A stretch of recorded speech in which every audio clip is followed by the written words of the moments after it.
Hi, I'm Annie Randall and I'm from Extinction Rebellion in the UK.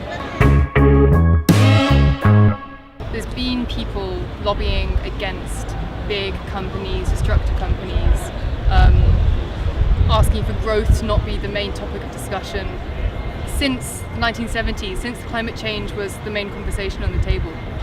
And in fact, it's this mainstream politics that has got us absolutely nowhere. I mean, since the 1960s, since the 1990s, emissions have gone up 60%. And this is with conversation from the Green Party. This is with people bringing in ideas around green reform. And so it hasn't been working. Right. And it's the same system that created the problem. And you can't fix a system with the same system. And so only changing it and replacing it with the feelings and concerns of the real people, the everyday people, that's only what's going to solve the issue.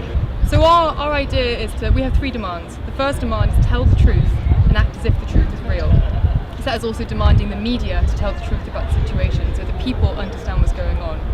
The second demand is for full decarbonisation by 2025 and halting biodiversity loss. And the third demand is to implement a citizens' assembly to oversee these changes. And so when you have a citizens' assembly, what we're promoting is an independent public body that's not promoted by the government. It doesn't have the same lobbied interests as the government, but does have an expert panel of people who are fully aware of the issues, they've studied them for years, and they are the ones that teach and educate the people about these issues. So you don't need the politicians to do it. And in fact, I would argue that many of the politicians in the UK, for example, don't actually understand the issues. You know, the people that are working in the environmental sector have no idea the level of catastrophe that we're in. Interesting. Maybe last quick question. Is there such a thing as good lobbying? Because I mean, from my conversations with people in the EU or people who hold positions of power, their argument is, the issues have become so complex. We live in such a complicated world. The solutions are also very complicated, and so you need that knowledge and that know-how that sort of lobby groups provide because that's their niche and that's the only thing they do.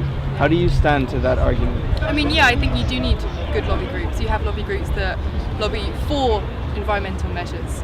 Not all lobbying is bad, but that is still within a system of everyday parliamentary politics. And what we're saying is that isn't working.